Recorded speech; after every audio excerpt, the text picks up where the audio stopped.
नमस्कार। आज हम 22 जुलाई 2025 की कुछ अहम खबरों पर जरा गहराई से नजर डालेंगे। ये खबरें द हिंदू अखबार के यूपीएससी केंद्रित विश्लेषण से ली गई हैं। मकसद है शासन, तकनीक, पर्यावरण और सुरक्षा से जुड़ी जो जरूरी बातें हैं उनको समझना। तो चलिए शुरू करते हैं। पहली खबर ये अंतरिक्ष से है। भारत और अमेरिका के बीच अंतरिक्ष खोज को लेकर एक समझौता हुआ है। मतलब आईएसआरओ और नासा मिलकर काम करेंगे। जैसे आपदा प्रबंधन के लिए, खेती की निगरानी के लिए सैटेलाइट बनाना। वो निसार वाला। हाँ बिल्कुल, नासा, इसरो, निसार सैटेलाइट इसका एक बड़ा उदाहरण है। पर देखिए, ये सिर्फ एक तकनीकी समझौता नहीं है। असल में ये एक मजबूत होती रणनीतिक साझेदारी का भी प्रतीक है। अच्छा, रणनीतिक कैसे? देखिए, अंतरिक्ष तकनीक का इस्तेमाल अब जमीन की समस्याओं के लिए हो रहा है। जैसे आपने कहा, आपदा की तैयारी। ये एक तरह की वैज्ञानिक कूटनीति भी है।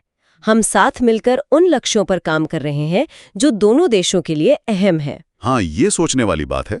मतलब इसका असर शायद हिंद प्रशांत क्षेत्र पर भी पड़े। हो सकता है। ये साझा हित और तकनीक के मेल का मामला है। ठीक है। अच्छा, तकनीक की बात चली रही है तो सरकार ने डिजिटल इंडिया 2.0 शुरू किया है। बजट भी काफी बड़ा है, 85,000 करोड़ का। हाँ, काफी महत्वाकांक्षी योजना है ये। इसमें फोकस है गांव तक इंटरनेट, सरकारी काम में एआई मतलब आर्टिफिशियल इंटेलिजेंस और पेपरलेस ऑफिस, नागरिकों को बेहतर सेवाएं। ये तो बड़े बदलाव की तरह लग रहा है तो ये ई गवर्नेंस को वाकई मजबूत कर सकता है। वो जो विकास के लिए डेटा वाली सोच है ना, ये उसी दिशा में है। तकनीक से समावेशी विकास और सरकारी सेवाओं को बेहतर बनाना। लेकिन इसमें चुनौतियां भी होंगी, जैसे एआई और डेटा को लेकर। बिल्कुल। सबसे बड़ी चिंता तो निजता और डेटा सुरक्षा की है। इतना सारा डेटा जमा होगा, उसका इस्तेमाल कैसे होगा, और क्या हमारा इंफ्रास्ट्रक्चर, खासकर गांव में, इसके लिए पूरी तरह तैयार है? ये भी एक बड़ा सवाल है। सही कहा आपने, फायदे और चुनौतियां साथ साथ हैं। अच्छा, अब जरा शासन ने पारदर्शिता के मुद्दे पर आते हैं। सुप्रीम कोर्ट ने केंद्र और चुनाव आयोग से चुनावी बॉन्ड पर सवाल पूछा है कि इसकी जानकारी जनता को दी जाएगी या नहीं। हाँ, ये चुनावी बॉन्ड वाला मामला बहुत अहम है। इसमें जानने के अधिकार का हवाला दिया गया है। बिल्कुल, ये लोकतंत्र के लिए एक बुनियादी सवाल है। एक तरफ चुनावी प्रक्रिया में पारदर्शिता, नागरिकों का सूचना का अधिकार, और दूसरी तरफ दानदाताओं की गोपनीयता। इनके बीच संतुलन कैसे बने? मतलब पैसा कहाँ से आ रहा है, ये जानना क्यों जरूरी है, और इसे गुप्त क्यों रखा जाए, इसके भी अपने तर्क होंगे। हाँ, इन्हीं तर्कों के बीच ये बहस है, और इसका जो भी फैसला होगा वो राजनीतिक फंडिंग के भविष्य पर असर डालेगा। पारदर्शिता की बात चलिए तो एक और खबर है। राष्ट्रीय चिकित्सा आयोग एनएमसी ने 25 प्राइवेट मेडिकल कॉलेजों पर कार्रवाई की है। हाँ, उनकी मान्यता रद्द कर दी है। नियमों का पालन नहीं कर रहे थे शायद। ये नियामक संस्था की सख्ती दिखाता है ना। बिल्कुल। और ये जरूरी भी है, खासकर स्वास्थ्य, शिक्षा जैसे क्षेत्र में गुणवत्ता बनी रहनी चाहिए। ये संस्थानों को जवाबदेह बनाता है। सही बात है। अच्छा, अब वापस तकनीक पर आते हैं, लेकिन इस बार एक अच्छी खबर के साथ। आईएसआईसी और डब्ल्यूएचओ ने मिलकर डेंगू फैलने की भविष्यवाणी करने वाला एक एआई मॉडल बनाया है। हाँ, ये बहुत ही दिलचस्प विकास है। मतलब बारिश, तापमान, मच्छरों का डेटा, इन सब के आधार पर यह बताएगा कि डेंगू कहाँ फैल सकता है, वो भी फैलने से पहले। हाँ बिल्कुल, ये हॉटस्पॉट्स की पहचान कर सकता है। ये सार्वजनिक स्वास्थ्य में एक, आप कह सकती हैं, क्रांतिकारी कदम हो सकता है। सोचिए, हम बीमारियों के प्रकोप से पहले ही तैयारी कर सकें। ये तो कमाल है। मतलब बीमारी फैलने के बाद एक्शन लेने की बजाय पहले से रोकथाम। हाँ, ये निवारक स्वास्थ्य सेवा यानी प्रिवेंटिव हेल्थ केयर का मॉडल है।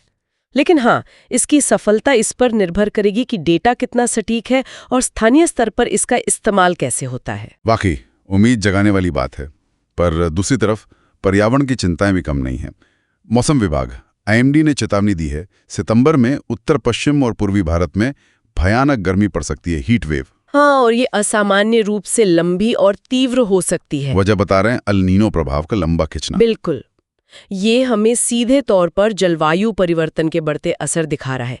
अल नीनो जैसी प्राकृतिक घटनाएं अब ज्यादा गंभीर हो रही हैं, और ये सिर्फ गर्मी की बात नहीं है। इसका असर हमारी खेती पर, पानी के स्रोतों पर, खाद्य सुरक्षा पर, सब पर पड़ेगा। तो इसके लिए हमारी तैयारी कितनी है? आपदा प्रबंधन योजनाएं, ये एक बड़ा सवाल है। और इसी से जुड़ी एक और बात है, सेबी अब कंपनियों के लिए ईएसजी रेटिंग पर विचार कर रहा है। ESG मतलब पर्यावरण, समाज और शासन। हाँ, ताकि कंपनियां भी पर्यावरण और समाज के प्रति अपनी जिम्मेदारी समझें।